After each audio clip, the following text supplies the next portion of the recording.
Hello and welcome back to the on Respect and to another edition of AEW Dynamite Out of 10. AEW beginning its residency in the 2300/ECW arena in Philadelphia. And all of the fallout from Forbiddendoor in this card, including Darby Allin looking for revenge against Claudio Castagnoli in a Falls Count Anywhere match. But we started things off with FTI, genuine grief with the referee, Paul Turner, for counting a pin for an illegal competitor, demanding he reverse the decision and award Harlan and Cash the world titles. After Paul refused to do so, Adam Copeland arrived to run off FTR alongside Christian before announcing they will face off at All Out. This was perfectly paced opener. FTR struggled against the sound of a rowdy audience while trying to bully a referee, only for Christian and Cope to send them running. The first match for All Out announced as well, a huge match. This heat is strong between the two teams to the point where this match with no goal on line would genuinely be a main event. It should feel like these teams will play off each other for the next month before we get to the match. But yeah, really can't wait for it. Great stuff to open the show. Before our first match was a banger. John Moxley against Daniel Garcia.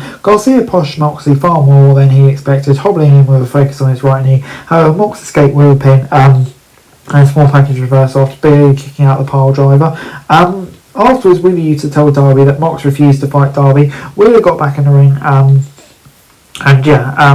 he broke the run of the audience. Hook interrupted with a new theme, so Tony was on back in channel by JJ Johnson and laid out Yuta a running forearm strike. Mox has always been given a partner in these matches, but it felt like especially motivated to make Garcia look like a killer. The way Red Death wore down the Death Riders was surprising. Garcia was called off considerably and Mox wanted to elevate him. By the end, Garcia looked like it was the man who defeated Danielson in 2022. It was an inspired performance for all of Dave. AEW cannot afford to mess up. This should lead to a Red Death heel turn joining the Death Riders. It would certainly be interesting to go down that road. However, Juta's likely not to be pleased by what would happen. It's good to see Hook back as well, and it's a major presentation update. So yeah, on the whole, I thought this was a lot of positive segment in many different ways.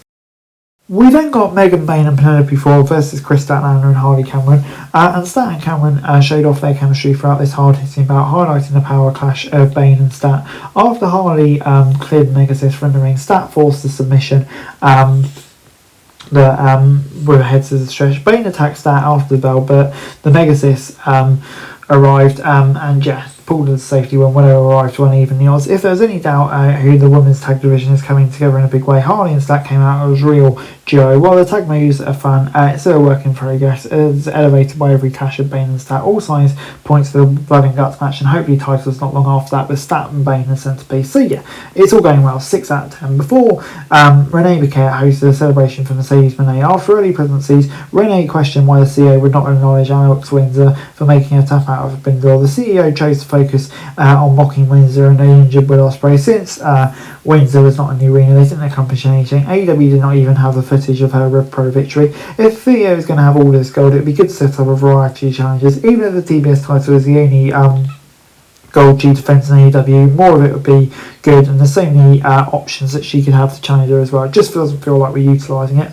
Before we got Brodido and Jet Speed taking on the Don Callis family, they moved at an unreal pace, pushing the family beyond their limit nearly. However, after a fast-paced, energetic back and forth, Joyce Alexander managed to catch Bailey with a roll-up for the 3 count. Incredible action throughout, moving so fast that it's difficult to follow. The talent involved never left up and the result could have gone either way. Alexander was clearly the lowest level star in this match with serious potential to step up his peers in the family here. Giving him the win here was the right move. It sets up a new mix of the Don Callis family to challenge Brody this scene, which gives plenty of variety in the tag division while others deal with personal rivalry. So yeah, 8 out of 10.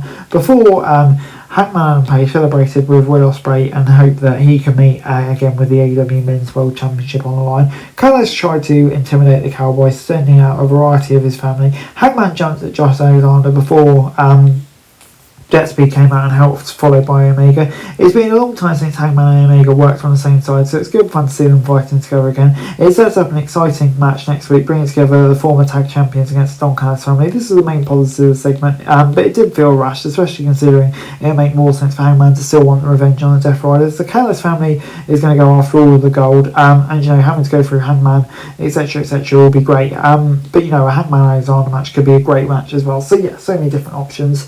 Moving on On into the trios titles as the Ops battled Ricochet and the Gates of Agony. Ricochet was all over this match, helped by Bishop Carnatier and Liner's ability to physically match up the odds. As the one and only looked poised to win, MVP blasted Ricochet with his cane, knocking him off the top rope. Powerhouse Hobbs spine busted the one and only, followed by a Samoa Joe Kina clutch for the win. Afterwards, while Ricochet struggled to stand, Bobby Lashley and Shelton Benjamin arrived. The Hurt Syndicate brawled with the Gates of Agony to the back. The talent involved was always going to deliver, but the booking of any presentation of this match was rushed and mainly focused on setting up an obvious finish.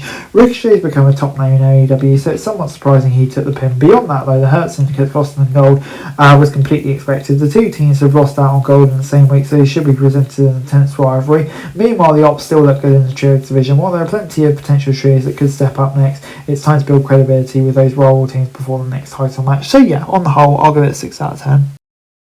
We then got Falls Count anyway. Darby Allin and Claudio Castagnoli brutalising each other in a hardcore match that started in the back. The Daredevil finally managed to put away the Swiss League Man with a pair of coffin shots. Gabe Kidd led a sneak attack on Allen afterwards, but the Daredevil managed to sink it into John Moxley and escape. Especially in AEW, the question of what anyone will do in a punter-style match could be answered in the most extreme ways. This was more fun and truly brutal, even if Allen took some wild spots, especially early. Both men needed this though after an intense steel cage match at Forbiddendoor. They warned around the arena and protected the Swiss League Man while giving Allen a needed victory. Moxley Allen is the clearest second match for All Out, setting a strong standard of rivalry matches, and the championship bout will have a tall order, keeping up the heated foundations for All Out. So yeah, this was good stuff, 7 out of 10.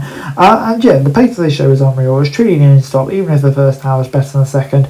Obviously, a few big matches being set up, and yeah, some really good stuff as well. So yeah, the crowd was electric throughout. Not really surprising with the arena we're in. I just thought the whole show flowed really nicely, and yeah, gets an 8 out of 10 from me. That's it for this video. Thanks very much for watching. Remember to like, share, subscribe, follow us on our socials, link in the description below for daily wrestling news, meme and content. Subscribe to our other channels on screen right now, that'd be greatly appreciated. Thanks very much for watching. Peace out.